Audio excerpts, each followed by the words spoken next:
The table shows information about the times in minutes 100 people took to complete a bike race. On the grid below, draw a frequency polygon for this information. Okay, so a frequency polygon, we're going to need to plot the middle of each of these times in minutes. So the first thing we need to do is find what the center between these two is. So in order to find the midpoint of 120 and 140, you'd add them together and divide them by 2. So in this case, it's 260 over 2, which equals 130. So then you plot the first point at 130 time on the x-axis here, and then 12 on the y-axis. So 130, and this is here, so that is there for the first point. And the same for the rest of these. Some of you may be able to notice what number is in between because they're quite relatively easy numbers to guess. So this is 150, 170, and that one is 190, and that one's 210. And then you just want to plot each of these points where this is the time is the x-axis and the frequency is the y-axis on here. So the next one is 150 and 28, which is here. And then we've got 170 and 30, which is there, and 190 and 22, and 210 and 8, which is there. And then just get your ruler, and you just want to join all these lines up nice and neatly, like so.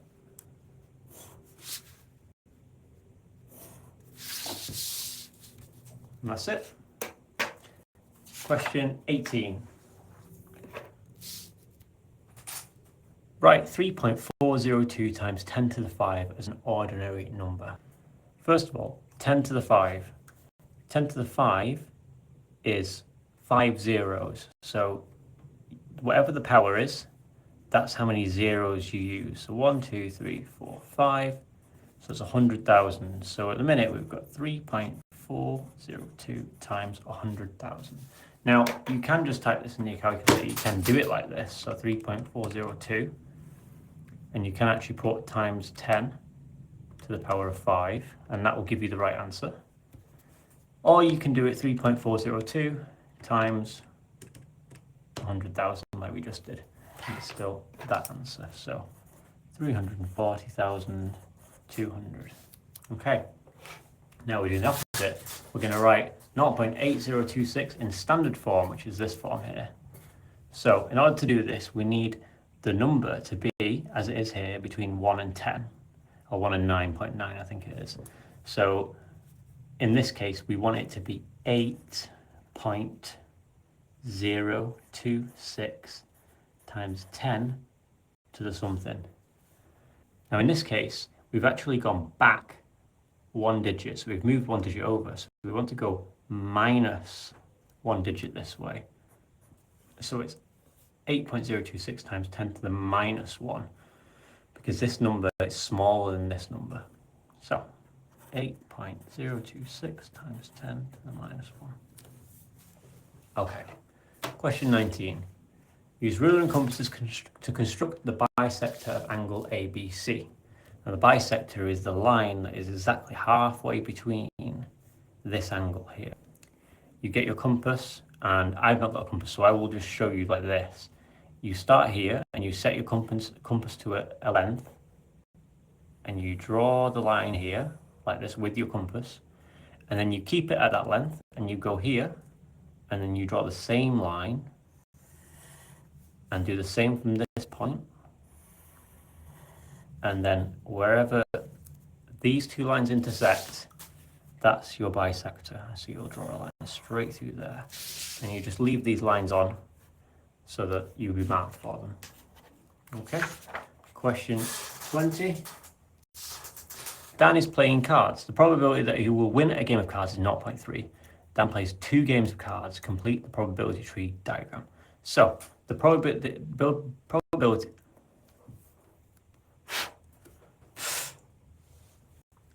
So the probability that he will win a game of cards is 0.3. Okay, so the win here is 0.3, and to win again, we know is also 0.3. We have another win here, so that's 0.3. That means that because the probability is out of 100%, and we have the decimal version of 30% here, that's what that equals, we can figure out what the probability of losing is, which is 100 minus 30, which is 70%, which is the same as 0.7. And all we do there is divide 70 by 100 to get 0.7. So we'll fill in 0.7 here, because it's all the same for when he doesn't win. It's 0.7. Work out the probability that Dan does not win either game. Now, when you're calculating multiple probabilities, all it is you're multiplying them by each other. So all you do is get your calculator and you do 0.7 times 0.7 equals 49 over 100, or 0.49. So the probability that he doesn't win either game is 0.49. Question 21. Robin buys a total of 240 pens and pencils, where the number of pens to the number of pencils is 3 to 5. Robin pays 9p for each pen. She sells each pen for 11p, pays 6p for the pencil, and sells each for 10p. Robin sells all of the pens and pencils. Work out Robin's percentage profit. Give your answer correct to one decimal place. You must surely work it. Okay, so this is quite a long question by the looks of it, but we'll break it down into little steps and we'll go through it bit by bit. So,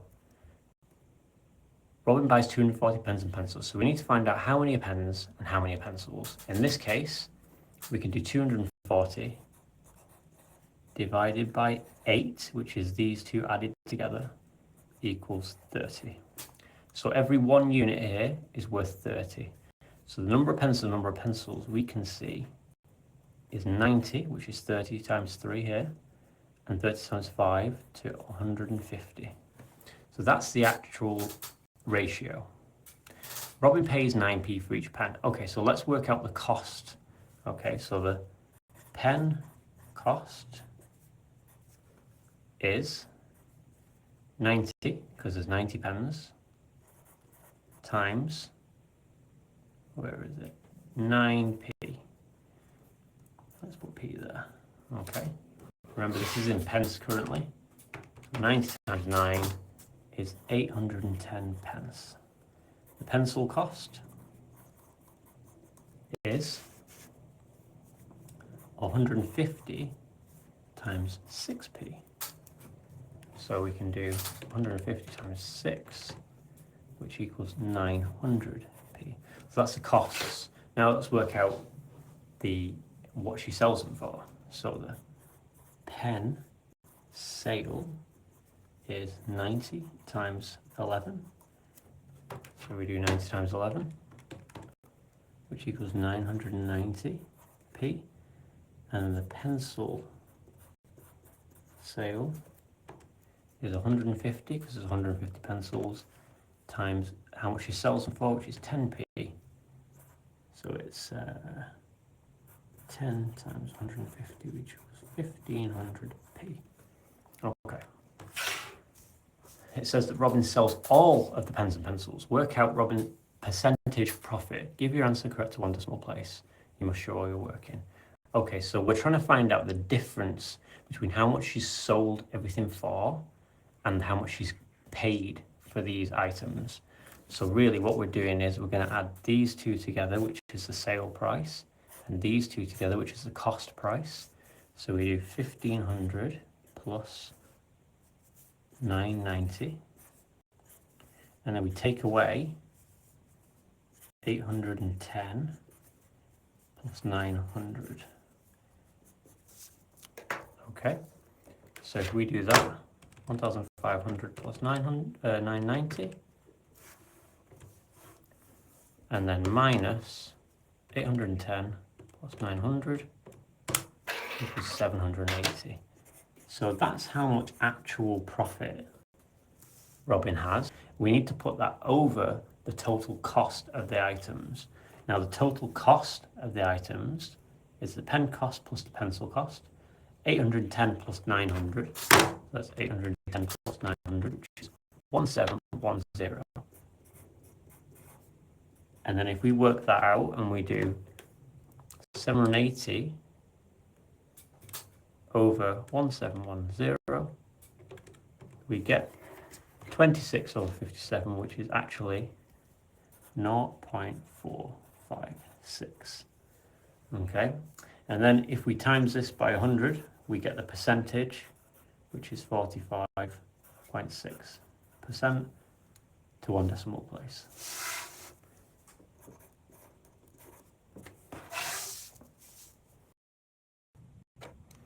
Question 22. The stem and leaf diagram shows the test scores of 23 students from school A. 23 students from school B did the same test. Their median score was 56, the range of their scores was 47. Compare the distribution of the test scores of the students from school A with the distribution of the test scores of the students from school B. So the first thing we want to do, this is a comparison thing. We're going to be comparing these with whatever we find out of this data from A. So the first thing we want to do is we want to find the median. To find the median, there's 23 students here. We add 1 and divide that by 2. And that way, we find what the middle value is. That's the 12th number in. So if we count the 12th number in, so 1, 2, 3, 4, 5, 6, 7, 8, 9, 10, 11, 12, that's 57. So A, 57 is the median.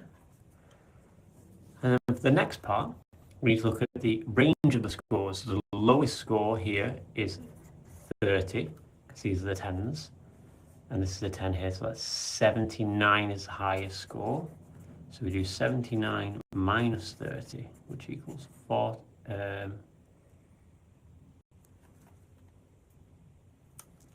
Which equals 49. So then we can see that the range is 49. So it says compare the two.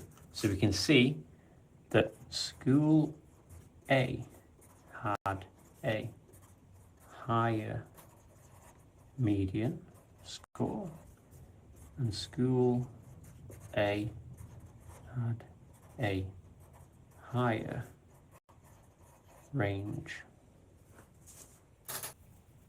Question 23.